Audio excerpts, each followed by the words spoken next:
Bueno, hay mucha gente que suele recibir esta revista, que es DEF, que es una mirada de la actualidad de los grandes temas que vienen, siempre interiorizada y dedicada a hablar de cuestiones de seguridad. Está con nosotros Mario Montoto, que es un conocido empresario argentino y director de la Fundación TAEDA y uno de los padres de esta publicación. Gracias por estar con nosotros, Mario, muy amable. No, muchas gracias a ustedes por la invitación. Por favor. Y realmente felicitaciones, estoy impactadísimo con estas instalaciones y con este proyecto hecho realidad, ¿no? De todos ustedes. Yo sé que usted es muy tecnológico, pero ¿es tuitero, es de Facebook o más o menos? ¿Es medio novarecio? No, es medio novarecio, A mí o acá medio del todo. Acá me cargan porque no logro todavía, pero sí es, creo que esto de las plataformas digitales como nuevo modo de expresión es definitivamente el futuro, ¿no? Así es. Y bueno, uno de los desafíos que nosotros nos planteamos con nuestra publicación DEF, que es uno de los productos de nuestra editorial, fue justamente avanzar sobre lo digital, ¿no? Claro. Y poder tener hoy en día DEF digital, y sí, para la gente más moderna que uno, tal vez, todo este mundo del Twitter, del Facebook y demás, que realmente, bueno, ahí tenemos muchos lectores, Claro. seguidores y demás, ¿no? Hoy tanto en la última edición de DEF como en Infobae.com hay un análisis suyo sobre el tema de la seguridad en general y en particular en Latinoamérica cruzada con el tema del narcotráfico. Parece que ha logrado entenderse que no es un problema menor, ni que es un tema que uno veía en Ciudad Juárez o veía en Río o en San Pablo, y lamentablemente se ha instalado en nuestras ciudades, ¿no? Así es, Luis. Como usted bien dijo, hace unos cuantos años, cuando desde nuestra humilde editorial y nuestras publicaciones empezamos a plantear estos temas como tema de agenda, claro, sonaba raro, ¿no? Hace 6, 7 años hablar de esta problemática, hablar de los sicarios, hablar de que el cono sur de América Latina había sido elegido como uno de los destinos para muchos de estos jefes de carteles, de estos jefes narcos. En fin, sonaba como fuerte, pero bueno, la realidad ha venido demostrando en todo este tiempo que desgraciadamente aquellas intuiciones o aquellos análisis se fueron corroborando con la realidad, ¿no? ¿Se puede tomar alguna experiencia de, por ejemplo, Río Janeiro o alguna ciudad mexicana como para abordar el tema de manera integral? Digo, cuando uno habla de policía, no es solamente el uniformado, es un concepto integral de seguridad.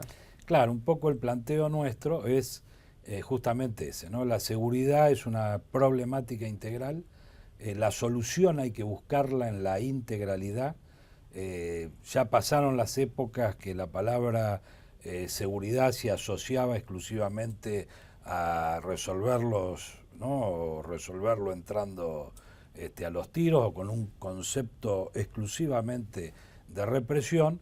Y bueno, y ya desde hace bastante tiempo el concepto de prevención como el concepto de lo integral en cuanto a las responsabilidades que tiene el Estado en eso, bueno, ha ido ganando terreno. Los ejemplos que usted pone, Río de Janeiro y el éxito que vienen teniendo en la pacificación de las favelas, es justamente ese, ¿no? Es haber combinado una idea, el haber tenido una idea colectiva llevada desde el punto de vista estatal, coordinando los esfuerzos del Estado Nacional, del Estado, en este caso de lo estadual, que sería el Estado de Río de Janeiro, y su municipio o su ciudad. Esto permitió que no solo se detectaran y no solo se pudieran apresar a importantes líderes del tráfico de estupefacientes y actores de otro tipo de trata, sino que el Estado fue ocupando lugares que estaban vacíos y que los había ocupado el narcotráfico. Claro.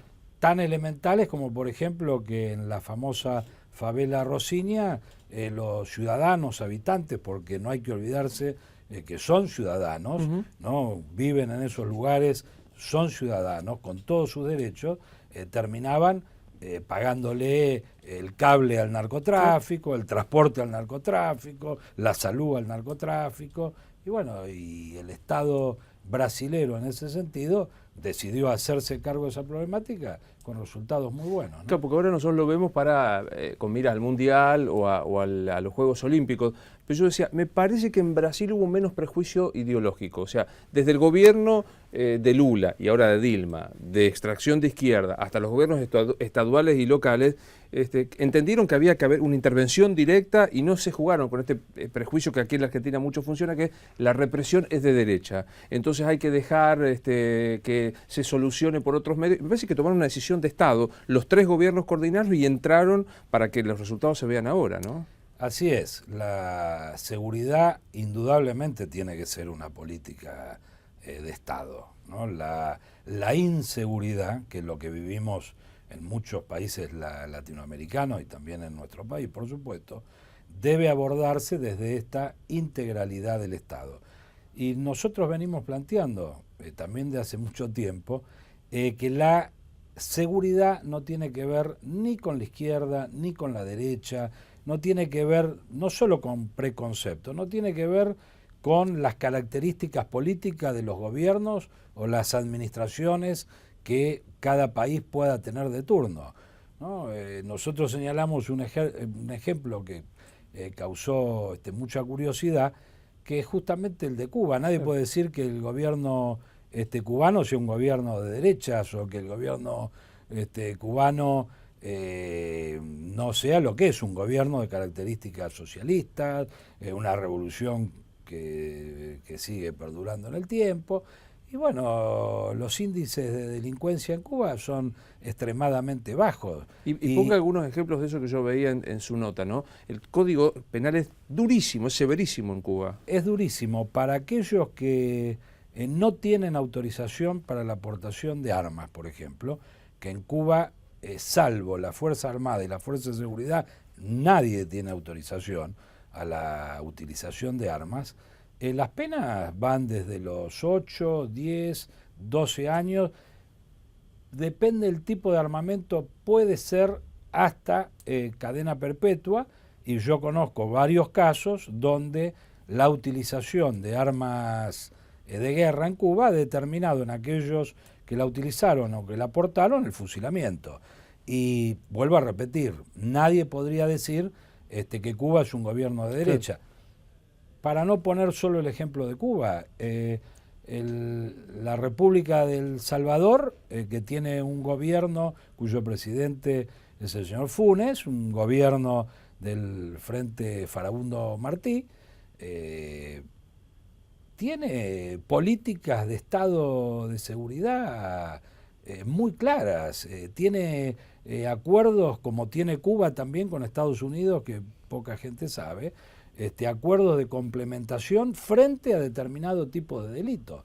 Y nadie puede decir que exista coincidencia entre las características doctrinarias, filosóficas, ideológicas del gobierno americano, cualquiera que sea, y el gobierno cubano, sí, claramente, o el gobierno salvadoreño, o el gobierno brasilero. Entonces, en este sentido, creo que estos países, indudablemente, en este tema tienen la madurez que hay que tener, ¿no? Es una política, digamos, o sea, la idea es mirado como política más que como una cuestión pasajera del gobierno de turno. O sea, es decir, a 10 años decidimos abordar, Brasil lanzó hace 12 años ya el proyecto de abordar favelas, darle derechos a los favelados que vivían ahí y quitar a los narcotraficantes que eran los dueños del territorio físicamente hablando. Bueno, llevó 10, 12 años este proceso, ¿no? Exacto, exacto. Lo que nosotros definimos como estas políticas integrales, también nos tienen que llevar a los ciudadanos a comprometernos en que la seguridad, más allá de ser una tarea indelegable del Estado, no nos olvidemos que el Estado somos todos y debemos de tener responsabilidades en esto. Por eso nosotros planteamos para nuestro país modelos que han dado extraordinarios resultados en otros países, como por ejemplo la instrumentación de consejos nacionales de seguridad frente a las distintas amenazas que puntualmente cada país pueda tener, donde la sociedad en su conjunto aborda este tema. las distintas expresiones políticas, los empresarios, las expresiones religiosas, más allá de credos o confesiones, en fin, como que la seguridad, resolver los problemas de la inseguridad es una responsabilidad de todos, no es una... Hace muy pocos días el gobernador de una provincia, digo, uno de los funcionarios más importantes de este país, en Santa Fe, recibe 14 balazos en el frente de su vivienda particular. Yo hablaba con un ministro de la Corte Suprema de Santa Fe y me decía, hubo un intento de agredir físicamente, o sea, no es que fue una cosa de amedrentamiento. Y todos, oposición y oficialismo, en medio de la campaña electoral, coinciden que es una factura del narcotráfico, que en la provincia de Santa Fe está muy perceptible y en la ciudad de Rosario también. ¿Hay alguna política en serio en nuestro país como para abordar desde el gobierno federal en coordinación con el gobierno de las provincias este tipo de problemática? Mire, en primer lugar, sin entrar a polemizar ni a discutir con el que le planteó el término de la factura, yo por respeto al gobernador por ahí no diría factura, sino acá claramente lo que hizo el narcotráfico fue una advertencia y un mensaje muy, muy claro. Este tipo de mensajes mafiosos, aquellos que nos hemos dedicado a estudiar este fenómeno y a ver qué ha pasado en otros lugares, en nuestra experiencia en DEF, en nuestra publicación, nosotros hemos desarrollado investigaciones en el campo concreto, ¿no? En México, en Colombia, en Guatemala, en El Salvador. Ahí han estado algunos colegas de ustedes, hemos estado, en algunos he estado yo personalmente, estudiando este fenómeno. Y cuando yo veo hoy en día que a un gobernador le balean el frente de su casa, yo pienso, bueno, en México hace unos años empezaron baleando el frente de las autoridades políticas, como señales y como mensajes claros. Al poco tiempo siguieron asesinando a determinados dirigentes políticos, empresarios, periodistas. Sí, claro. México es uno de los países con récord de periodistas muertos en este sentido por investigar todos estos temas.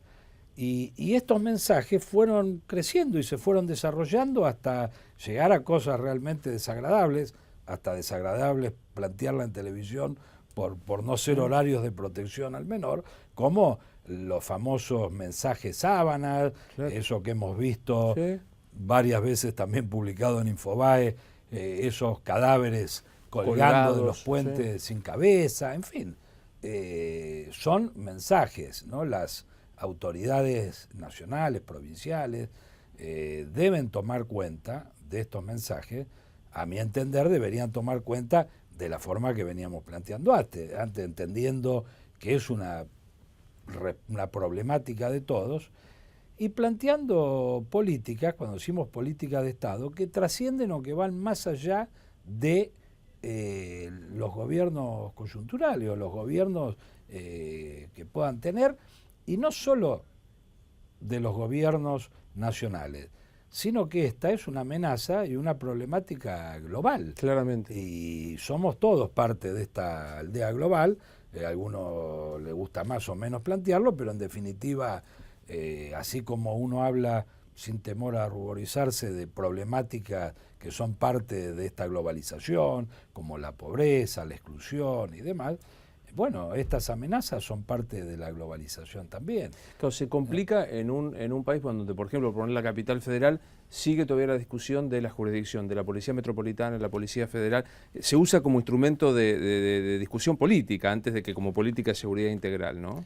Sí, más allá de que yo he visto mucha complementación también, ¿no? Cuando hay episodios graves, desgraciados, además, uno ve que más allá de pertenecer a distintos gobiernos han actuado de forma conjunta, como también deberían actuar de forma conjunta y centralizada frente a la investigación de determinado tipo de flagelos o delitos como el que estamos hablando. Acá tanto los servicios de inteligencia nacionales como las distintas policías y demás no solo deberían compartir toda la información, sino que además esta información que debe servir como elemento de prevención, también hay que compartirla y hay que generar mesas de diálogos con otros países. Nosotros hace 2 años y pico hicimos un seminario en Washington para tratar la problemática de seguridad en el hemisferio, donde participaron importantes referentes de la seguridad del continente. Bueno, también tuvimos el honor que participara el señor Daniel Haddad, entre otros invitados. Y bueno, ya en ese momento estamos hablando, no más de 2 años, el tiempo pasa rápido, estamos hablando del año 2010, noviembre del 2010, y bueno, se planteaba la necesidad, había representantes de Brasil, de México, de otros países, de Argentina también, agregados militares y demás. Se planteaba la necesidad, esta que yo estoy formulando, ¿no? Que este debate tiene que incluir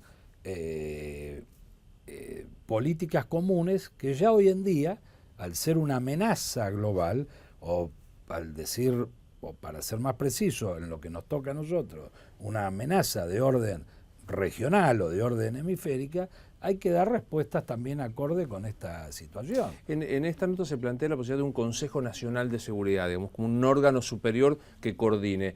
Ese sería el modelo, digamos, cómo debería integrarse, pensando en la coyuntura nuestra Argentina. ¿Cuál debería ser el primer paso para constituirlo?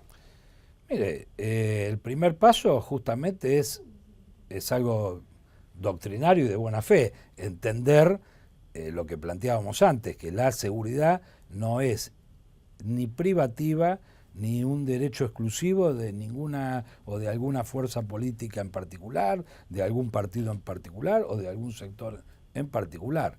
Así como la inseguridad nos afecta a todos, no hay nada más transversal, para usar términos de moda, que la inseguridad, más allá, como a mí me gusta plantear siempre, la inseguridad en esto a los que más afectan son a los que menos tienen, ¿no? Porque a veces el daño producido en un delito de apariencia menor es una tragedia para una familia humilde. Robarle una parada de colectivo, un sueldo a un trabajador, es un daño irreparable para todo su año, claro, ¿no?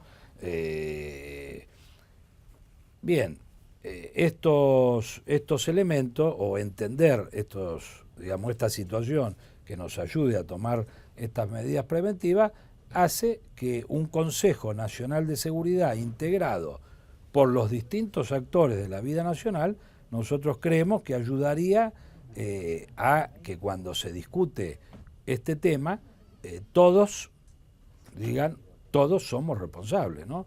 Si usted quiere algo positivo de esta campaña electoral, es que si uno se pone a analizar, prácticamente todos los candidatos para las elecciones del próximo domingo, todos hablan como que la seguridad es un problema prioritario a resolver. Y eso, la verdad, uno como argentino lo hace sentir bien, ¿no? Es muy bueno. Ahora, después tenemos que pasar, digamos, de la teoría a la acción, o tenemos que, terminada la campaña electoral, en aquello de, ¿no?, obtener simpatías y conseguir votos, etcétera, etcétera, llevarlo a implementaciones concretas, ¿no?, en las distintas responsabilidades que cada uno tiene. Por lo menos hemos pasado del discurso de la sensación de la inseguridad al discurso de la campaña política de hacernos cargo de la inseguridad. Ojalá que después del 27, a partir del 28, empecemos a discutir políticas como estas que recomiendo en su artículo. Gracias, Mario, por haber venido. Muchas gracias a ustedes por haberme invitado. Por favor, que siga bien. Y nuevamente felicitaciones. Muchísimas gracias. Pequeña pausa y seguimos.